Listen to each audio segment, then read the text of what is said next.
Number two, sleeping around in the industry. And then in parentheses, catching feelings or causing drama. Men and women, if you can't separate business from pleasure, your reputation will suffer. Keep it player or keep it professional. Nah, That Predators one I are don't.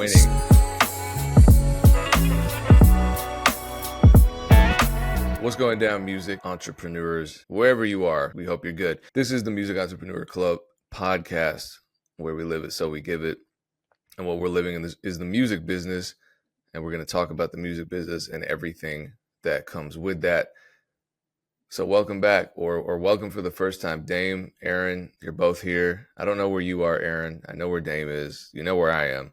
Are you in Texas yet? I'm Where in are you at? Austin, soon to Okay. be my full-time home, I know someone was welcoming you to Texas in the comments of the last episode. which is interesting because I've been living here for 4 years, but it's just been back and forth. But thank you for the welcome. But you didn't check in All with right, them specifically. let's pick up the energy because we got some great topics to get into. But first, I guess not foremost, but we'll mention that Two Lost is sponsoring this episode. If you want 3 months free music distribution, use the code MEC. Go to twolost.com. Let's jump into some of our wins. Erinn, you got a win from the past week? Yeah, it's the week of Juneteenth. So my company, Where Y'all At Though, does a week called Find Your People Week. So we are on day 3 of Find Your People Week. So we have a coloring. Well, we have a pizza pop-up, and then we're doing a coloring mixer with Guap Dad. He's flying out today, so he'll be here for the next 3 or 4 days. Either our constituents or us are collabing with him.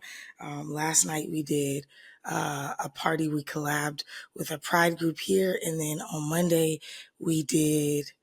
I don't even know. We've just been we've had events since Friday, so I'm already in my head like what, and then we're all going all the way till Sunday. But we've had a ton of people say they found new friends. A lot of new transplants are in the city. They're like, man, I just moved here 2 or 3 months ago or 6 months ago, and it's cool to meet Black people. So yeah, Find Your People Week. We're in the midst of it. I'm already meeting a lot of cool people, so that's my win for the week. What's a coloring mixer? So one of our collaborators has a podcast where she colors and interviews her guest. And so we're going to do her podcast live, and the whole audience gets to color the same sheet that her special guest, who is Guap Dad, is going to bring out. And then we're also going to have the same pizza company sponsor free pizza. We have a black beer that's being brewed, or that has been brewed, that's going to be there. So lots of different collabs. But yeah, it's just like people get to mix and mingle and color and listen to Guap Dad talk about money. Dope. I used to be a dope colorer when I was little. All the little coloring contests at the supermarket. I'm honestly really terrible, so I'm trying to get better at it because it's fun to me. Payne, what you got this week? So this is going to sound weird, but I was apparently inducted into the Hall of Fame, the Musician Hall of Fame in my city or something, and I sound completely scattered about this. I had no idea it was happening.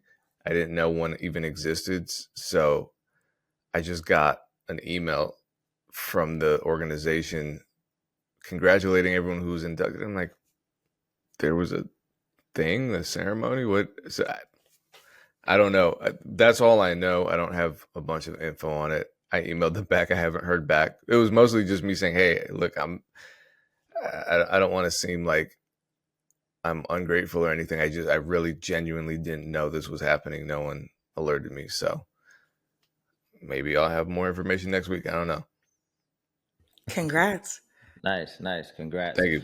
I don't know, Payne, I don't know if there's anything you can do about it, but I think your internet is a little slow, just based on like the percent uploaded, and I'm getting a little bit of a lag on this side, but there's probably nothing you can do in the moment. We just have to I could work through probably throw my router out of a window.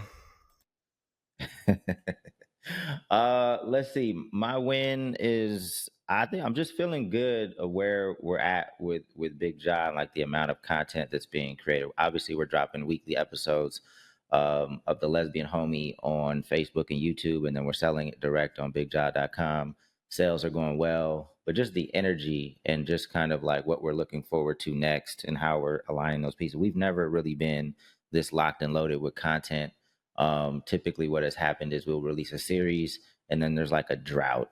We don't really know what to pivot into next. But I'm confident this time around we'll take the momentum of the Lesbian Homie 4 and carry that into the very next project. And then the next project is going to be a very LA based project, and it'll have a soundtrack that it's very LA.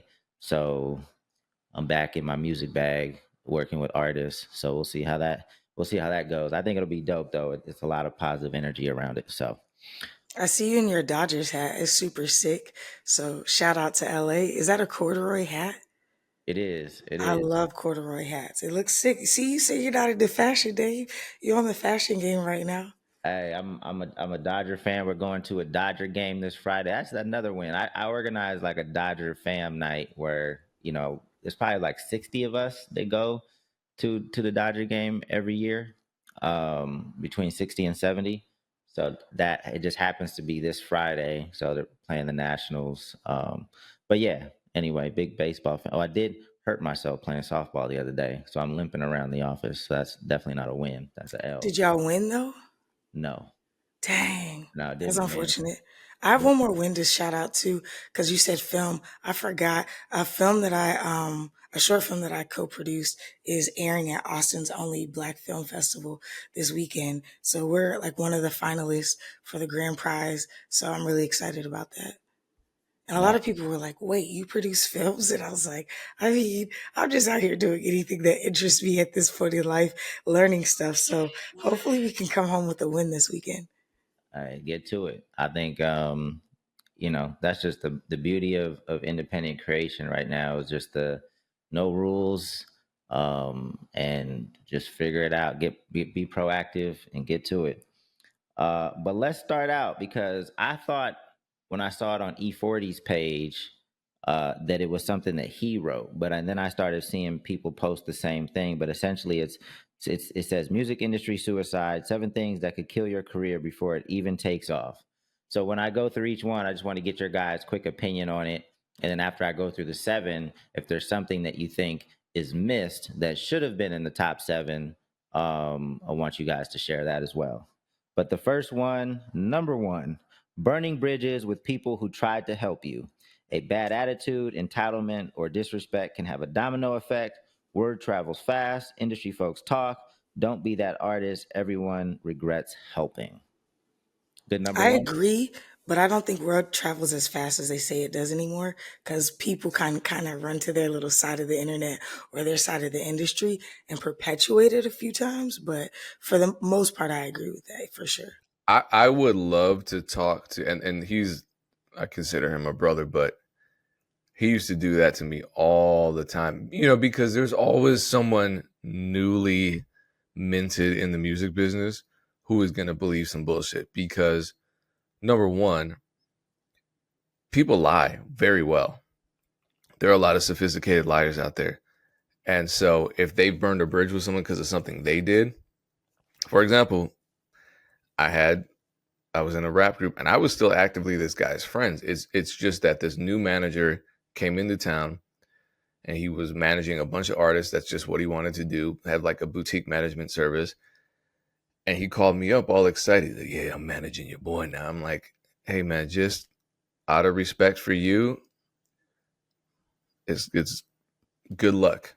And he goes, I think I know what I'm doing here. And he was real confident. I'll use that word.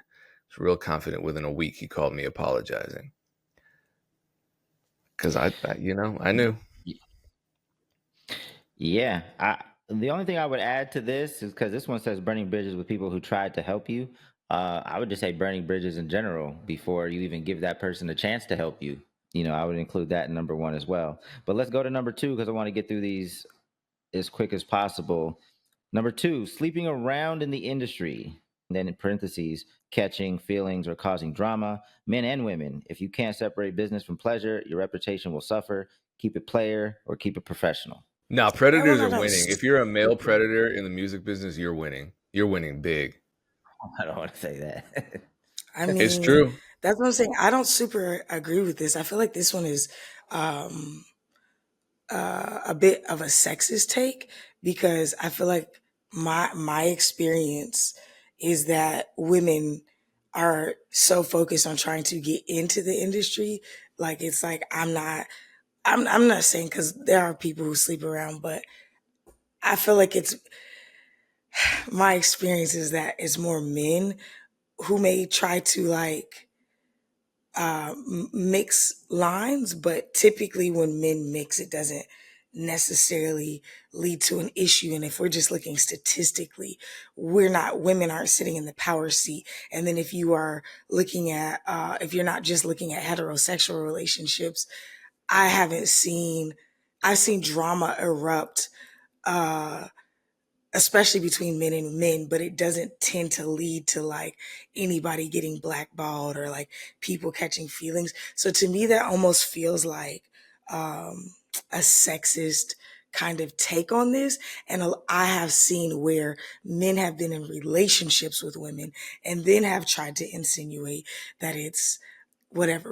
And I'm not trying to be biased. I'm just saying from my experience, I've been here 13 years. I'm looking at a patriarchal society. I'm looking at how a lot of women will be like, hey, I'm just trying to get into the industry. I'm not trying to mess this up. I don't want to sleep my way to the top. I want to be seen as a reputable person.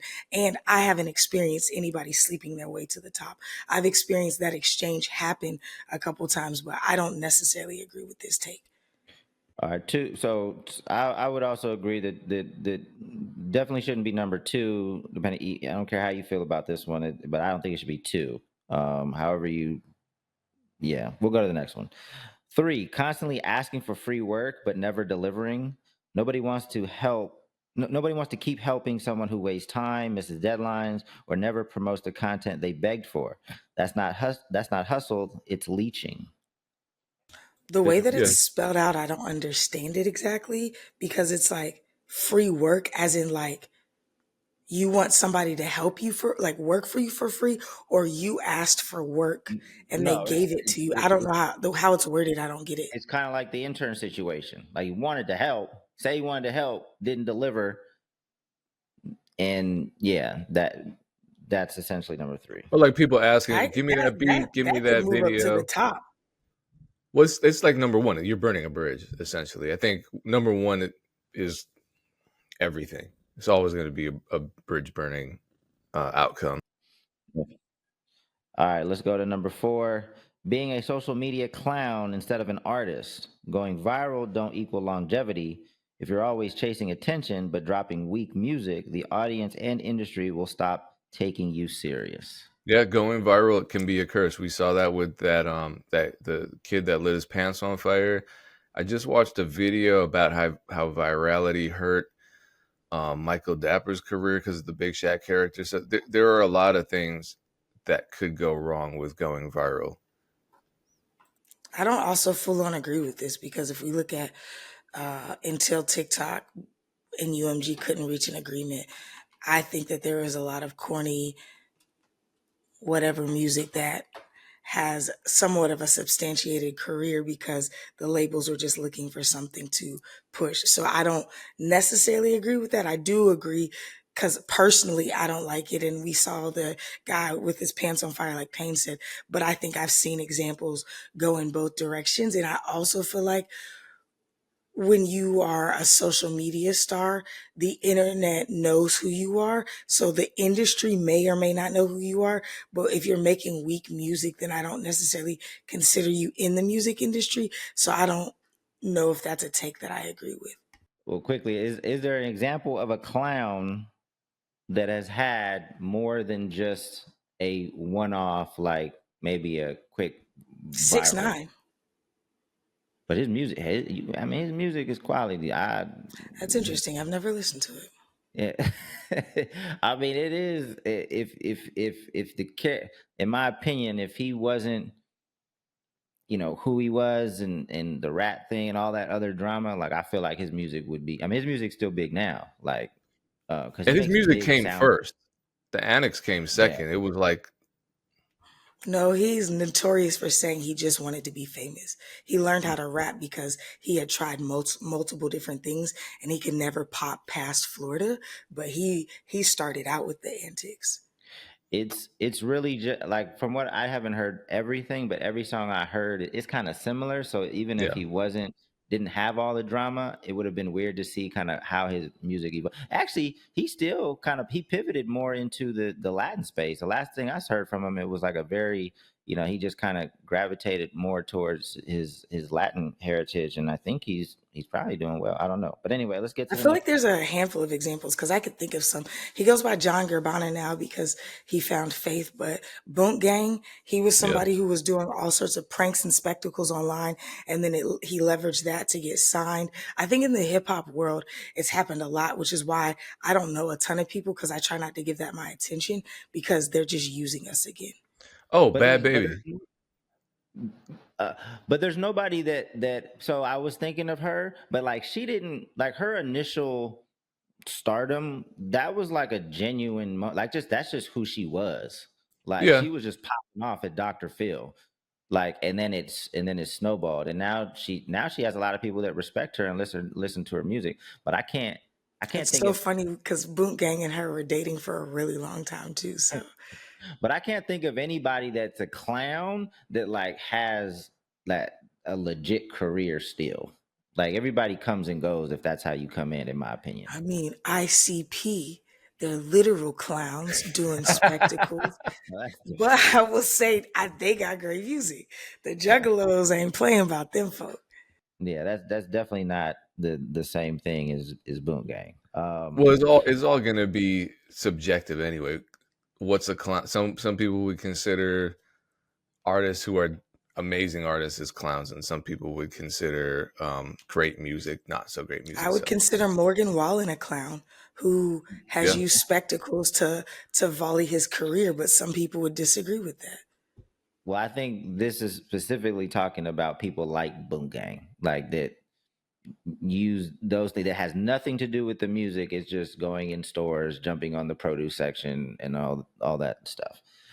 Number 5, bad business with producers, videographers, DJs, or blogs. If you scam, finesse, or try to expose the people helping you grow, you'll get blacklisted quietly. The game runs on relationship, not just talent.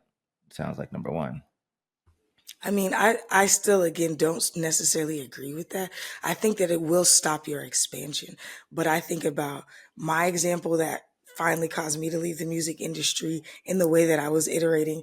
Even you, Dame, it's like those guys are still existing, maybe in a smaller world than they would have. So I can't say that because especially if you're a fan looking from the outside in, or if you don't really know the inner workings of the industry, you'd be like, well, no, they still have careers. So I think people can still have careers. You'll just never know the potential that they could have lived up to. And I think about the guys that I worked with. There's plenty of opportunities that they missed out on because people are calling me for them and it just wouldn't work out. But they still are touring. They still have viable careers. Yeah, I mean, but overall, I definitely would agree with this. Like, it's my opinion, but yeah, definitely don't want to be out here doing bad business. Um, Joe Budden does bad business and talks about it, and he's killing it. yeah, definitely not a model to follow. It makes it more difficult unless you have a huge fan base and a lot of talent for what you do. Joe Budden is a very talented podcaster, in my opinion. I don't care for his actual opinions, but just in terms of For the sure, but show. that's the thing. I feel like if we're being honest, the industry awards talent. If you do bad business and you're annoying and you're a spectacle and whatever, but you have some level of talent, they're still gonna rock with you. And that's allegedly 6ix9ine. That's the guys that y'all have rocked with, and the guys I've rocked with. Do you know what I'm saying? So there's like it's always these exceptions to the rule. Even I won't bring this person up by name because they're still very active, but I have examples of them doing business I wouldn't agree with that I don't think is actually that ethical. Somebody who's notoriously said that they change teams like every 2 years. I think that's extremely bad business, but they're doing great right now. Yeah, and yeah, definitely don't want to go into details. I think there are exceptions to different rules for sure, but I think on the whole, if you do these things, it's going to make it a lot more difficult for you to get to the next level. 6, acting like you already made it when you haven't. Ego with no results equals career suicide.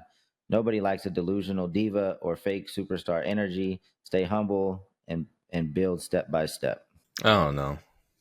This is kind of a I don't agree with that yeah. either, because half the reason that I don't like most people is because I realize, like, because they're acting like fake. There's like a lot of fake vibrato, but then when you get around them, they're kind of insecure. But people are like, that's most of the industry to me. It's like a lot of people with like faux narcissism, and then they just keep playing into it, and if they end up blowing, then it's a reason for it to be there. But I don't necessarily agree with that. If y'all want my hot take on all of these, if you're a woman, these things are career suicide. If you're a man, it just depends.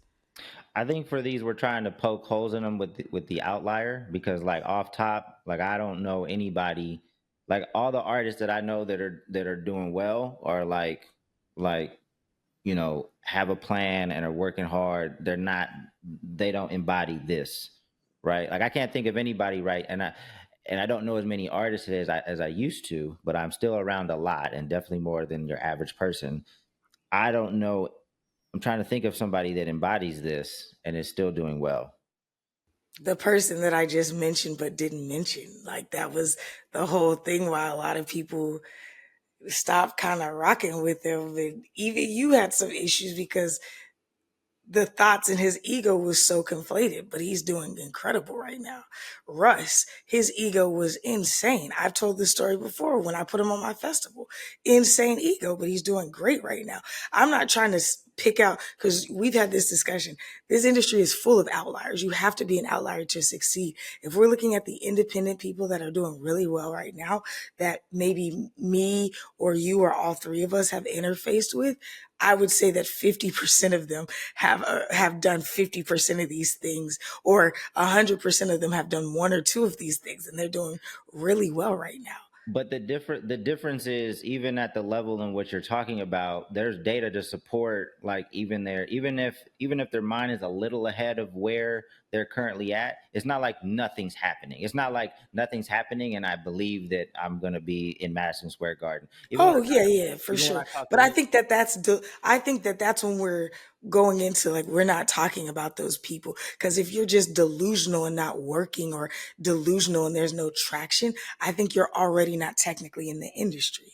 Yeah, I mean, I think the right, but overall message here is if you're working and making good music and consistently growing, then yeah, you can get away with stuff. you breaking up a little bit for me, Payne. Not Even the rapper, very famous rapper who we were talking about earlier this weekend, who I think is extremely corny. His ego is insane. And yes, he has markers for it, but I'm saying for like over a decade, I haven't liked him because of the way that he like functions in the world.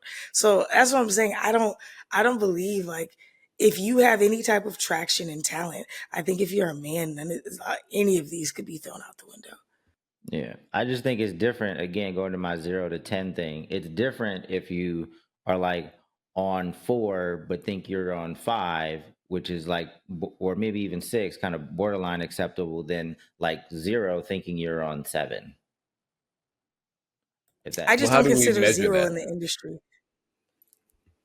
it's the way you like 0, 0, 1, 2, and 3. Like you're not even making money in music yet. You're not a full time artist. That's why I don't. I feel like this is not applicable to this, and if it is, then I need to reframe myself. Because if this is you're not making money in the industry yet, these are just like, don't be an asshole, right? I was thinking this is applying to people kind of already starting to get a little bit of traction, because it says career suicide, which means that there has to be a career to have, something to kill. Otherwise, you're just here. No, I mean I didn't write this, but I don't receive it that way. But let's go to the last one, and then we'll move on to the next topics. Letting drugs, alcohol, or mental health go unchecked. The industry is already stressful. If you're not grounded, it'll eat you alive. Protect your peace, your mind before chasing fame.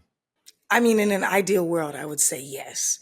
But again, we see examples every day of people destroying themselves right now, and it's what's making them even more money. And then if we're looking at the way that labels take out like insurance policies on rappers, assuming that they may die or go out sad, then I don't necessarily agree with this. Again, if we're talking about the business, I do think from a personal standpoint, from the desire for people to be well, from a nurturer standpoint who sent people to therapy, for sure, get your shit together and take care of yourself, your health, your body, all of that. But as somebody who actually made a lot of money when I was physically and mentally unwell, I don't think that it's a must have. It's something that I had to get right myself because I wanted longevity and I wanted to enjoy what I was doing. But hot take, I don't think that has to happen. I feel, well, shouldn't the fact that you just mentioned that labels are taking insurance policies out, they know that if you participate in these things, it will be the end of you very shortly. So doesn't that like prove the point? End of you, but it doesn't mean that your career's over or that you're not making money. What? No, I'm being serious. You know what I'm saying? Like if you look at Tekashi 6ix9ine posthumously, is it not 6ix9ine? What is his name? Posthumously releasing albums. That's what I'm saying. It's like proverbially, yes, you're not here, but you still have a career. And I'm not trying to even be funny, Dave, but I'm just saying like this whole industry is built on the abuse of humans. So I don't agree with that. And let me not be hyperbolic. This whole industry is not built on the abuse of humans, but we are seeing abuse proliferated and people being pushed to their limit in a lot of ways, and that being congratulated, or people having these really horrible mental breaks or physical breaks and then coming back. Like we're watching Big X the Plug kill himself slowly by overeating. Dude is gaining insane weight and he is thriving right now. Do you know what I'm saying?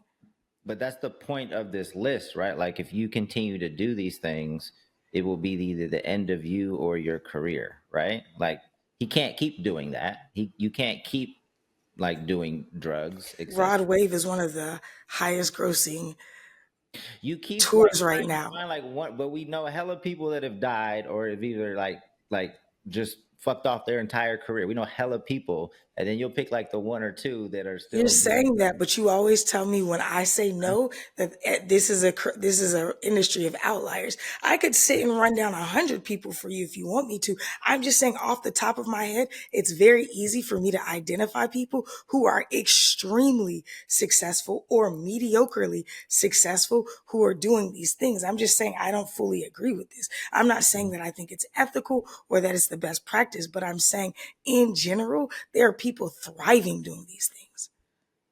Okay. All right. That didn't go as expected. We can move away from the list. The only thing that I would add is that there needs to be there's always an education component for me. There was nothing education related in the 7 things, and it's not learning the business to me should be in the top 7 for sure. Yeah, and there wasn't anything about consistency either, really. I mean, I think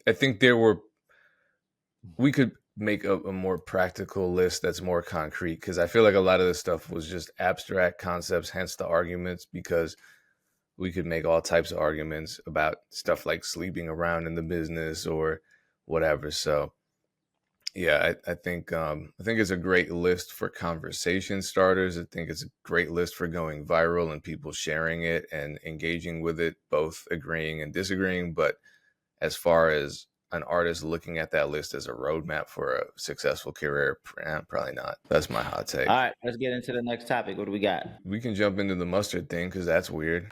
Reincarnated. And that squabble up. This one, Hey Now, Say Now, right? This beat was my beat.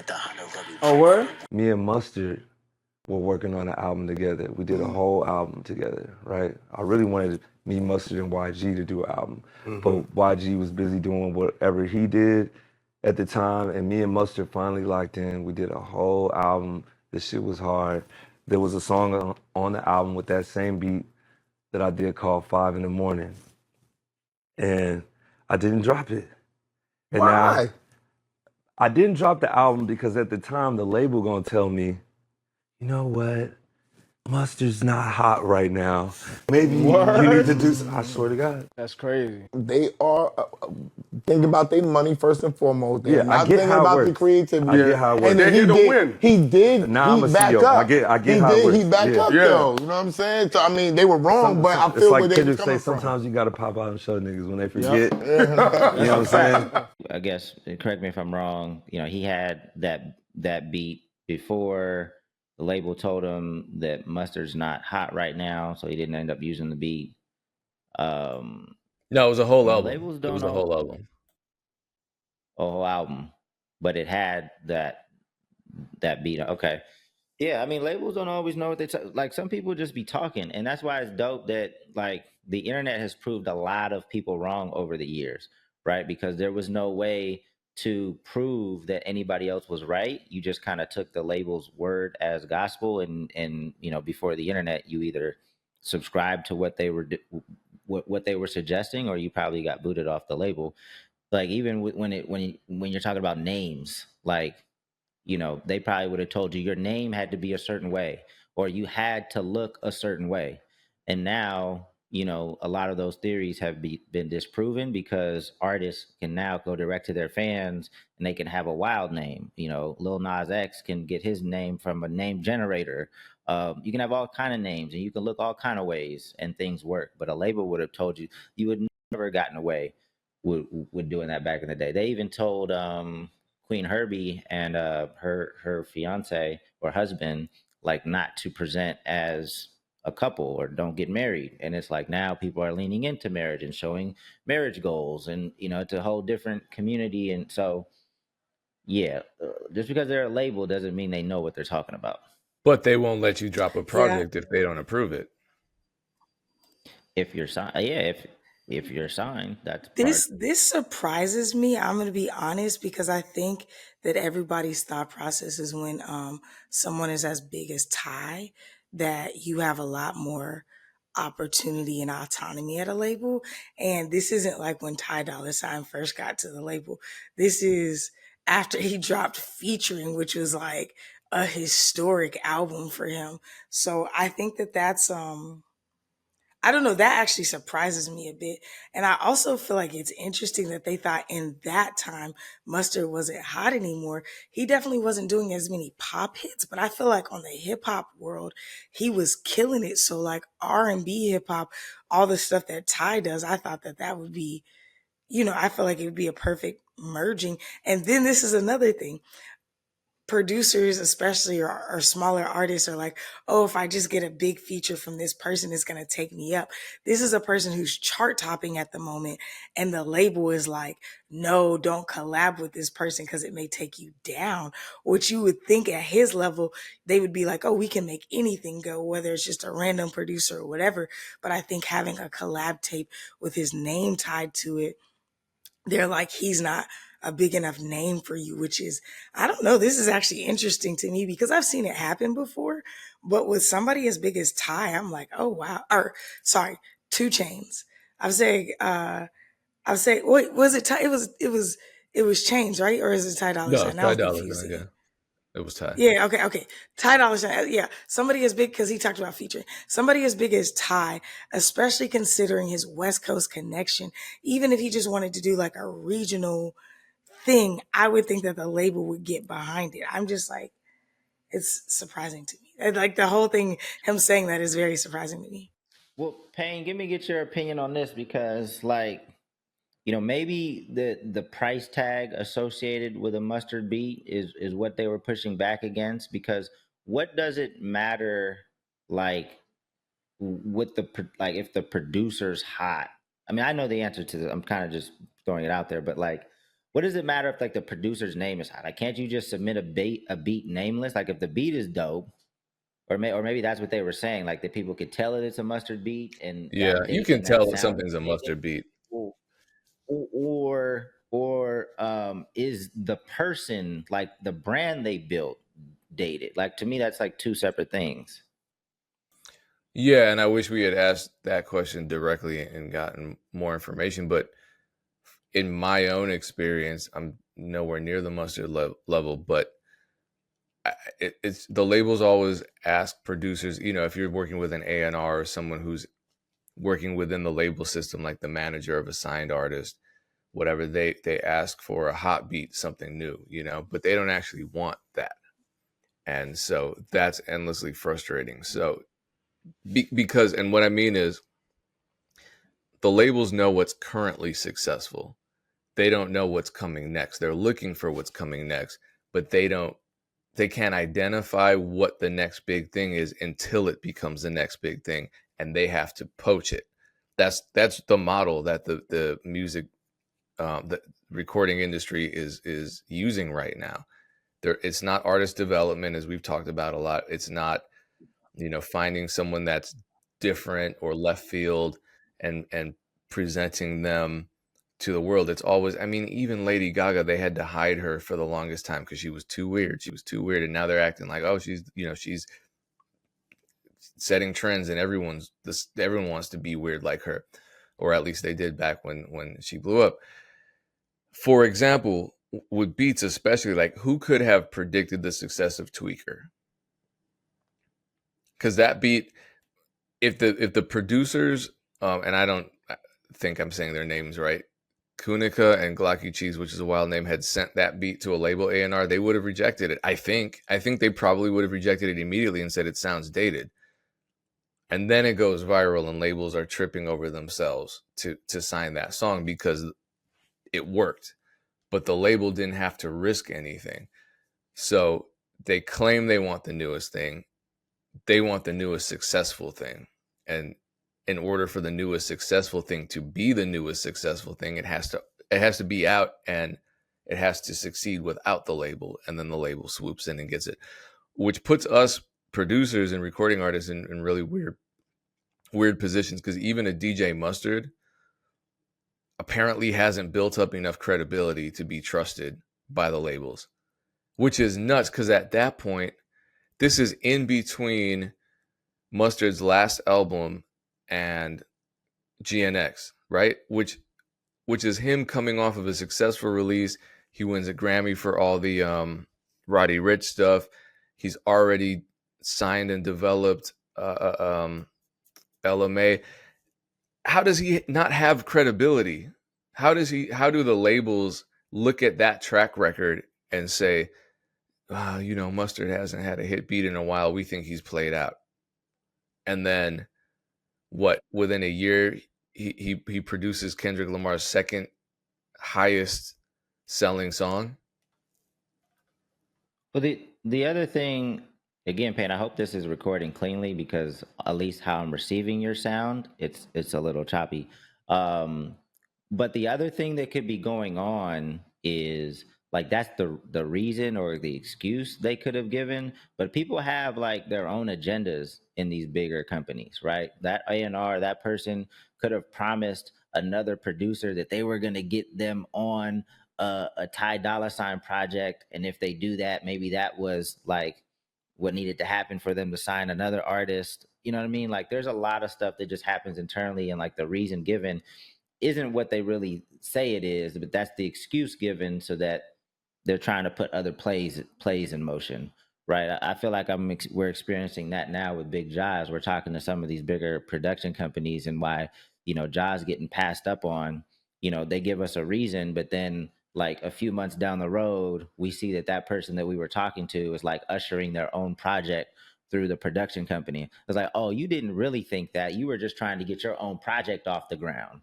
So you just never know, like, what the truth is. So, because I was Or they saying, could just have like a bone to pick with Mustard, and they're like jabbing him backwards, kind of like, oh, well, he wouldn't give us a beat for this artist. So now Mustard is played out. Cause it's like statistically, it doesn't even super matter. And, like, people think artists have, egos. A lot of execs have even more massive egos, especially if they've made several artists or helped nurture and bring up several artists. So sometimes they're just like, oh, I'm a kingmaker, so I can make or break people. I'm going to set the tone for this. This is going to be the next big wave. So I agree. I think that there could be some foul play here.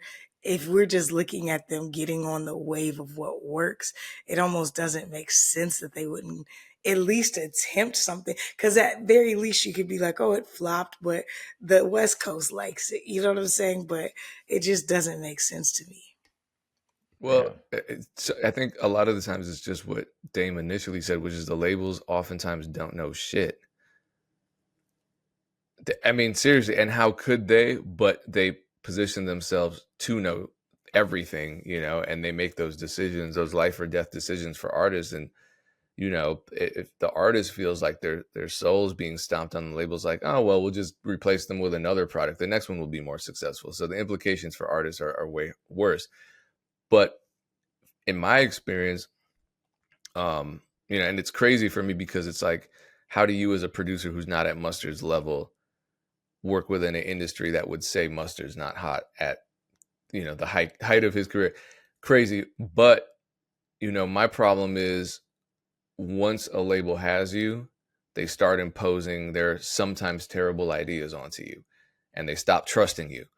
And it doesn't, the way a lot of labels operate, it just doesn't make sense. So I made a song, I produced a song for a local artist named Ted Park. It went viral pretty much for no reason. And then we signed to Capitol, and it was a fair deal. It was an absolutely fair deal. But I'm telling you, the second we signed that contract, they went into label mode and started trying to control our creative trajectory. And it was soul crushing. I'm not bitter. Like I said, the deal was fair, but that song was dead in the water the second they not even the song, the whole deal was dead in the water once they touched it, because they didn't trust us. And it's like, you signed us because you liked the song, because we made it our way.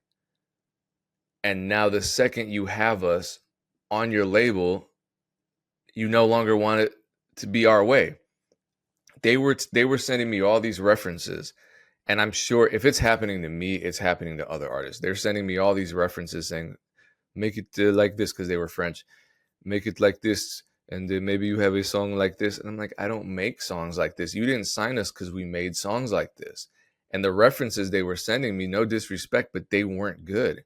I didn't think they were good. I'm like, we can do better. So I'm scrambling to make, knowing damn well, like, and this is, I think, what people mean when they say they're selling their soul. And I'm not trying to be too dramatic, because I don't feel like I sold my soul in this situation, but this is kind of like the precursor to feeling like you sold your soul, where you're now questioning your own core essence as a musician, where I know damn well what sounds good with this artist, but the label's telling me make this kind of beat so the song can sound more like this reference we sent you. And I'm like, the artist sounds better. The artist is a better songwriter than this reference you sent me. And whatever you're sending me sounds like something that was like sea level 10 years ago. You know, like, I'm not trying to be mean. It was music that wasn't succeeding on a global level, and certainly not in the States. So I was completely confused as to why they would sign us and then immediately start trying to change us. It's like those relationships you get into where you're like, you know, you start dating a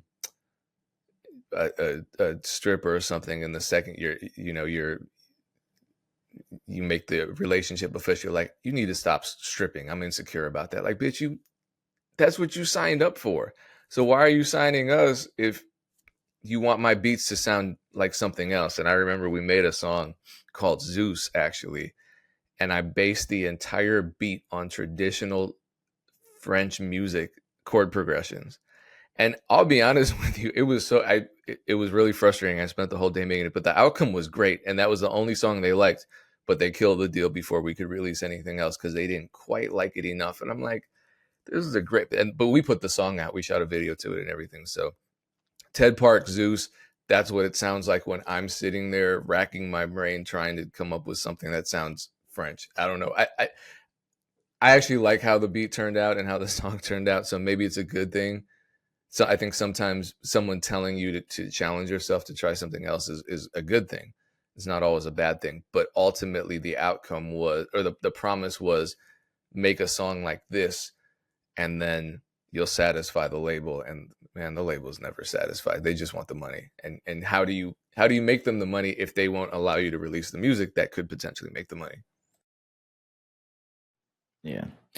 The last thing I'll say on this before we get to another topic, I think for independent artists listening to this conversation, I don't think the takeaway is like just do whatever you want. I mean, you have that option for sure, but hopefully you have a team of people that you trust, and you make decisions based on a combination of that team as a sounding board, um, maybe data as a sounding board, and then like your community as a whole. As you start to grow your community, you learn more about it. I'm not talking about a small minority of loud people within your community, but the community as a whole. Hopefully with those three things, you can make decisions that best suit your career and like the next move going forward. But if your heart like completely tugs you in a different way, obviously you don't have to listen to any of that. You just do what you want. I don't know if that'll be the best business move, but maybe that'll be the best move for your health and your integrity. I don't know, but all right, we got one more topic. We talking about Russ. Russ I was wanted weak. to do Aaron's ears. Oh, and then Aaron's ears. We got two more things. We got Russ, and then we'll do Russ quickly, and then we got Aaron's ears. Sorry about that, Aaron. Um, we'll do Russ quickly. And he was recently on Mauricio Ruiz's Manager's Playbook, the same podcast that I was fortunate enough to be a guest on a couple of months ago. Very dope platform. Make sure you listen. Make sure you check out his conversation. He's got a bunch of dope ones lined up too. But this is just a small piece of what I'm sure is at least a 2 or 3 hour conversation.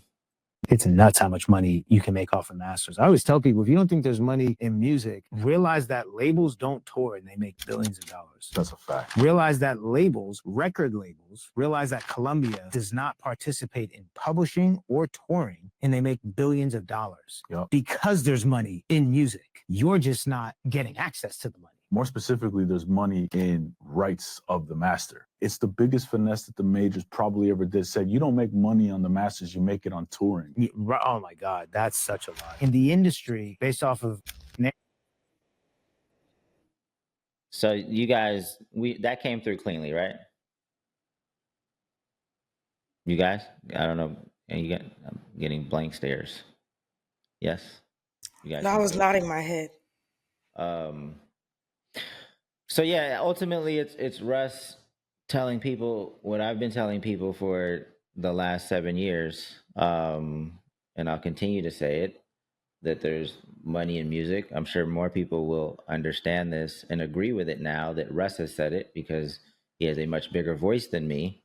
But this is not news to me. This is something that you can go back in prior episodes that I've continued to tell people. I actually just recorded another video for Two Lost, again explaining this, because Two Lost is now paying out over $5 million every single month. Somebody's getting that money, and it's only going up, right? And it's not to say that this is not a defense of Spotify, because it's still a system that can be improved. It's not a perfect system, especially for songwriters. I've said that as well. I believe that songwriters, there needs to be some type of change, because what they're getting to me is not fair. But yeah, I'm just glad that Russ said this on this platform, because on the Manager's Playbook, because I think more people will pay attention when he says things. Obviously, he's the biggest. Is he the biggest independent artist right now, or ever? Maybe. I think it may be Brent Faiyaz, if I'm not mistaken, number wise. But it could be close. I know Russ is in the top for sure. So I believe Russ probably makes significantly more money than a Brent Faiyaz, because of like how much music he's put out. Like his catalog is I could see that. But Brent also has the Sonder catalog, and I don't know if you know about that, and that streams massively. But you're probably right. I think I just know Brent's last album put him in, I think he was like top 20 artists in the world, and he was the biggest independent artist. That was on just Spotify. And then I know he has a pretty decent back catalog, but you're probably right about Russ, because his catalog is so big. And I've never seen, and I don't get me wrong, like we're comparing like two giants in the independent space, so it doesn't really matter who's bigger. But I haven't seen as much like global tour footage from Brent, and maybe he can do it, and maybe it's just he just doesn't want to tour like Russ does, or maybe he does it and I'm just not aware. But that's another piece of what I've seen from Russ, just like global touring audience. That's pretty impressive. Yeah, you may be right about that. I mean, on Spotify, Brent is significantly bigger than Russ, but again, Apple, there's so many other opportunities, and then you're talking about touring, merchandising. I'm sure that I know Russ does a ton of different merch options. I don't really know about Brent's merch stuff, but yeah, but probably in the top, but not sure. Well, this is why I brought up the whole master ownership conversation, because the reason we're at this point where the publishing, you know, why is this narrative even being pushed on us? Is because, in my opinion, I'm not trying to make this like the anti-label episode, but they negotiated without artists being involved with the streaming platforms, and what they ultimately decided on with the labels, because they control the catalogs. Labels control catalogs more than publishers do, because they own larger stakes. What they had all the leverage. They walked into these meetings with Spotify and Apple Music, and they said, these are the terms, take them or leave them. Otherwise, you don't get our music on your catalog. So these streaming services had to play ball with the labels. And ultimately, what ends up happening, I should just bring up the chart because it's absolutely ridiculous. What anyone who owns the master recording, the sound recording copyright, gets like 70 to 80% of all the streaming royalties, which is the label. So of course they're going to push this narrative that artists get paid on touring, and you should make sure to get your writers split. And publishing, there's a lot of money in publishing. You're making 80% of everything in the streaming era. This has been a thought and a thing that they've said prior to the streaming era, though, too. And I do want to shed a little bit of light on that, because I think it can be, they're saying labels came up with this narrative. I don't disagree that this is not a healthy narrative for artists to hold and to have. But when I started my career, a lot of OG managers told me this, and I saw it in real time. Like, when we got on tour, that's how we were able to sell more CDs, and that's how we were able to chart on Billboard. And this was the beginning of the streaming era when I started my music career. So it was like iTunes was really big, and like a single or an EP charting on iTunes was really helpful digitally, but we were still selling physical CDs.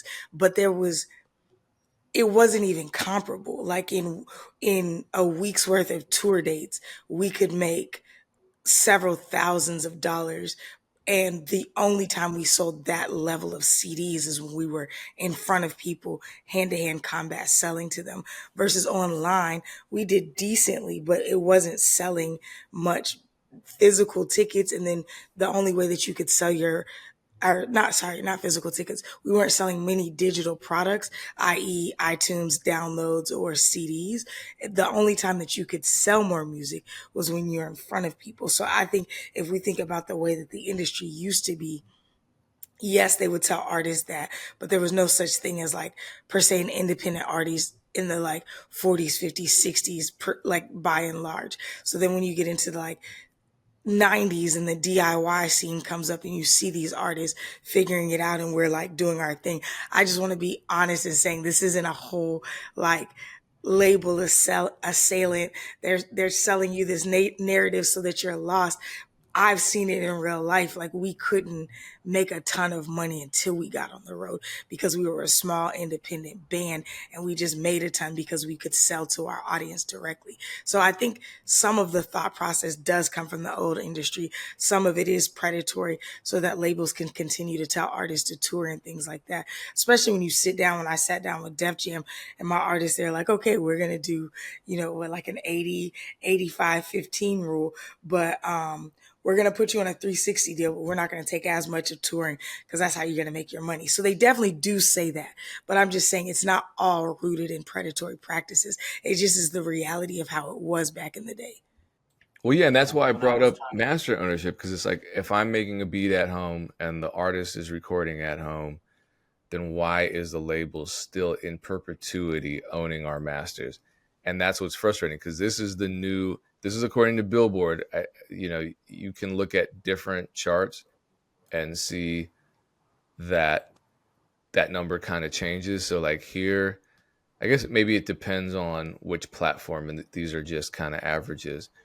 But this is the label's making a killing because they've negotiated that recorded music, aka the master / sound recording copyright, is the one that's generating the lion's share of all streaming revenue. So for every dollar, according to this chart from Billboard, for every dollar that's generated off of streaming, 80% is going to the sound recording copyright owner, which is decidedly not the producer. And that's where I come in, not the songwriter, might be the recording artist at whatever rate they've negotiated with the label, which everyone says is around 16% on average. But Standard major label contract. That's not like because obviously there's all different types of deals being done. I think what Dame is saying, that's a major label contract. This isn't, if you're DIY, then that 80% is going to you. It's not going to a label because it's just you. But that's what Russ is, because Russ is always talking about being independent and DIY. He actually uses the word DIY. I think a lot of artists say independent all the time. They don't know what the fuck that means. Russ says DIY because there's a distinct difference between the two. So given that he's DIY,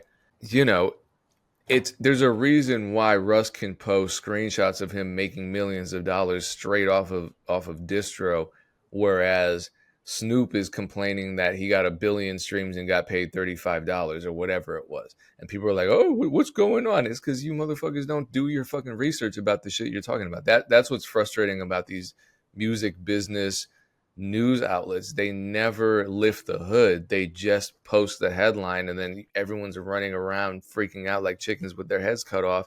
But realistically, that's what humans want. They don't want information. They want alarmism and sensationalism. And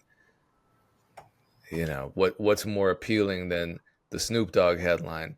What, you're going to watch a whole podcast episode with Russ about the minutia of the music business? No, you're going to freak out about the Snoop Dogg thing and then say, oh, well, you just got to get Diddy or some dumb shit like that. 90% of the people that are in the music business aren't in the music business. All right, Erinn, let's get to Erinn's ears. Shout out to everybody who commented on that post. Y'all are annoying because y'all never comment on posts that often, but sure. We have still growing too, because I started responding to people yesterday. I just didn't want my notifications flooded, so I waited till yesterday to start responding. But I've been trying to listen to the music here and there when I had time this week. I've been building a lot of playlists because it's Black Music Month and because it's Find Your People Week. So I was like, okay, let me go ahead and start commenting.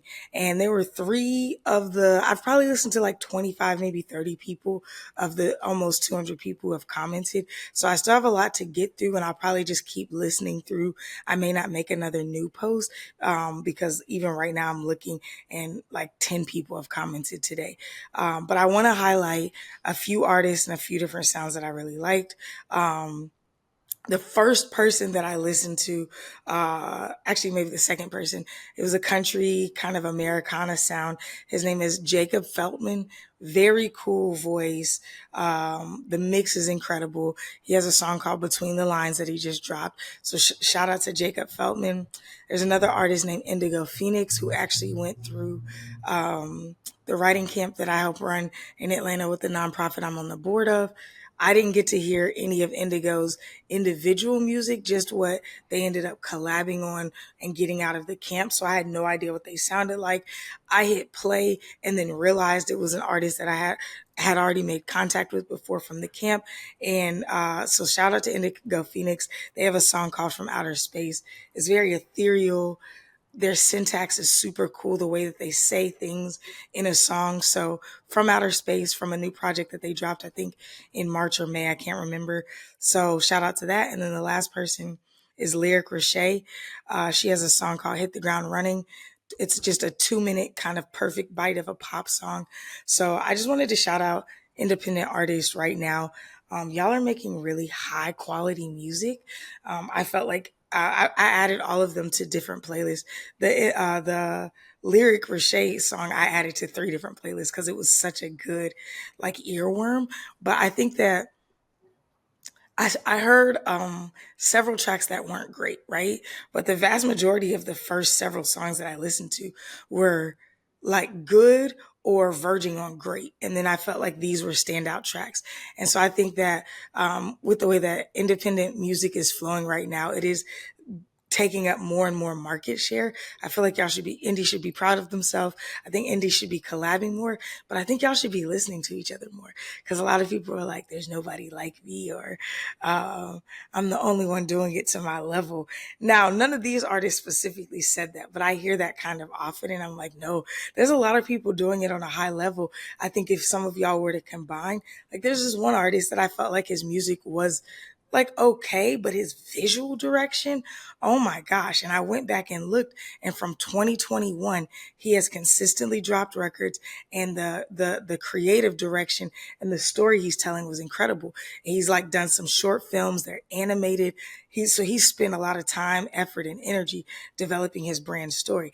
I think if somebody like him were to get with Indigo Phoenix, who has a really cool sound but nothing else there, and they were to collab and start to share resources, they could have something that could be really, really valuable. So this is my encouragement. I think y'all are doing great. I'm going to keep listening to tracks. Follow the MEC page though. Like, bro, what? If you want me to listen to your music, follow the MEC page and tap in on an episode. The least you could do is hop on YouTube and be like, hey, thanks for the support. You don't even have to watch the whole episode. It would behoove you to watch the whole episode and learn some things, but at least show some reciprocity. I talk about reciprocity all the time. So shout out to the independent artists. If you have more music dropping, somebody else, I like their voice a lot. And she's like, I got a new song coming next month. I'm going to drop the link. Perfect. I can't guarantee that I can get to all of it, but I do want to support y'all. I do want to hype up some of y'all. I've already added even more people than I mentioned to different playlists that I'm dropping this week as we're doing Find Your People Week. So please keep making music, keep working together and experimenting and listening to other sounds, because there's a lot of really cool stuff happening out here, but also support the MEC. Don't just ask me to listen to your music. Please support the MEC. So would you consider some of the music gifts or no gifts? No, I had to take out my time so like there, I mean, I think I was being benevolent if I'm being honest. Like, it's cool. Nothing was yet to me being like, oh my God. Like last night I heard a song by Boz. He has a new collab project with this, like, I don't know if they're like emo pop, like bedroom pop type. And I heard the track in somebody's Instagram reel and immediately went to Spotify. And then like last night at like 4 a.m., I was just listening to the song on repeat. To me, that's a gift because it stops me and I'm like rewarded with the experience. I'm compelled to go listen. To be honest, everybody else, I'm like, cool, because I told people I would listen, I'm going to. But I was at the nail salon. I wanted to be listening through my actual playlist that I'm making for Black Music Month, but I told people I would listen and I would. So I don't think it's necessarily a gift yet, but when somebody blows my socks off, I'll say that's a gift. So Erinn's gifting her time to you guys, listening to your music. So it sounds like it'll be something she continues to do. Let's go ahead and wrap this up, Payne. All right, we appreciate you tuning in to another episode of the Music Entrepreneur Club podcast. I assume you're a music entrepreneur if you're watching this.